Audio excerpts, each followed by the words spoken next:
Hi everybody in YouTube. I'm trying to get my camera adjusted so my video won't be so dark. But I am coming on here today to give you an update on my appointment on the 20th of July. We went to the doctor. I saw my new doctor. He's officially my new doctor. We've made a down payment and everything. So he's officially my new doctor. I will be going to St. Louis to have my treatment done. Um, he let us know what my protocol is gonna probably be. We discussed me having PCOS and how all those things are gonna work, and I asked him a couple of questions about me hyperstimulating and how big of a risk of me hyperstimulating is, and he let me know that there is a risk of me hyperstimulating, but he's going to keep a close. Number one, my dosage is going to start off really low, and then he's going to keep a close monitoring on me to see how much he needs to increase or decrease my meds.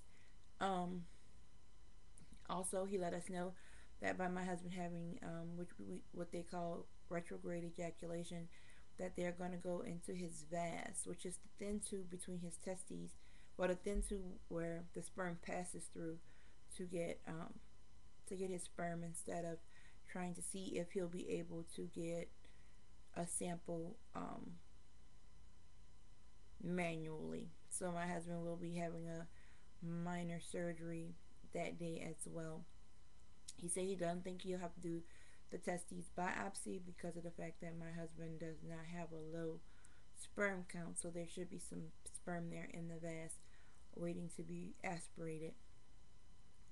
He actually gave us dates and everything when I'll start everything. He put me on birth control pills for 2 months, mainly because I haven't had a cycle in the last 2 months, which is funny because when I went there, uh, I hadn't had a cycle in 2 months, and he was like, "Well, we're going to put you on birth control pills to clear the so try to get rid of some of the old eggs, make some new eggs, so we can have a very a better chance of having good quality eggs when it's time for retrieval and transfer."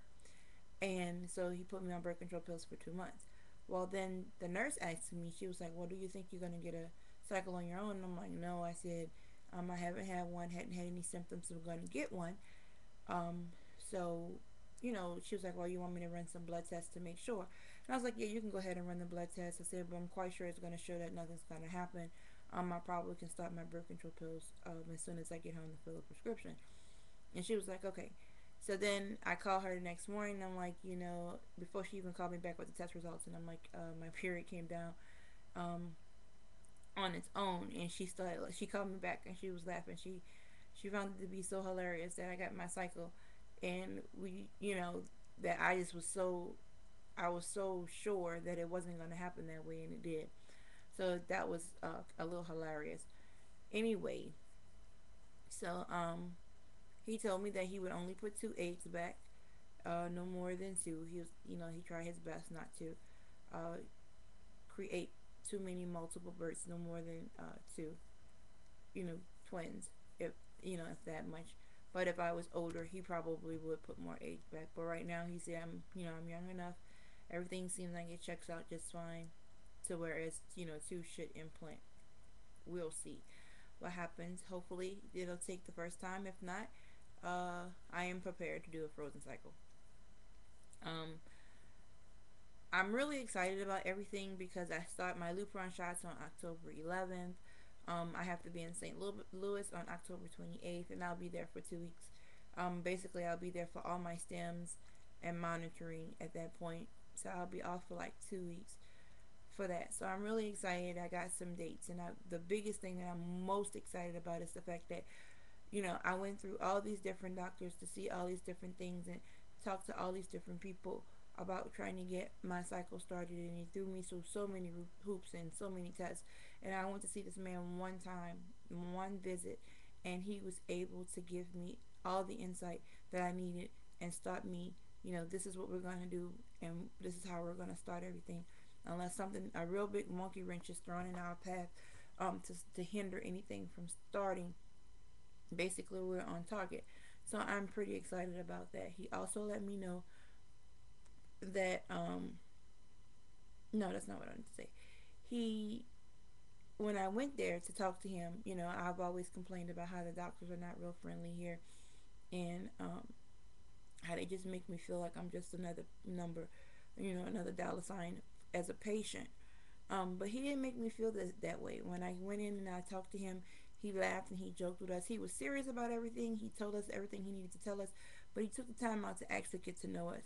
And he took the time out to be, real friendly. It wasn't the fact that, okay, I'm looking over your paperwork. This is how it was done. When I walked in the doctor's office, he knew us by name, and most people can't pronounce my name because they say it's hard to pronounce. But he knew my name. He knew my husband's name. Um, he knew that I had seen him on various different shows and um, different things. Well, because his nurse told him that. But he knew our file by heart. He knew, that my husband was a diabetic. He knew that we had retrograde ejaculation. He knew I had PCOS. He knew all these things, and he wasn't flipping through no papers to look and see that he knew me as a patient. And I thought that was really important that he knew those things. Even if he looked through those papers right before we walked in the door, that wasn't the important part. The part was when he sat down and he talked to us, he didn't have to sit down and look through papers and say, well, let's see what's going on or if this happened or whatever the case may be. And he wasn't sitting there talking to us. Everything wasn't so clinical. It was, like we were sitting down talking to somebody we've been knowing for years, and I appreciated that. And then when I talked to the nurse and his nursing staff, everybody was nice. They laughed, they joked, they were friendly. Nobody gave us, it was never, never no attitude. It was just a good atmosphere. So when we were able to do that, I was in, I enjoyed all that. So anyway, I just was giving you an update on my appointment. Good luck to everybody else in the YouTube world, everybody that's on their 2 week wait, starting their new cycles, and who are at the end and already have their positives or getting ready to find out they have positives. God bless and have a good day.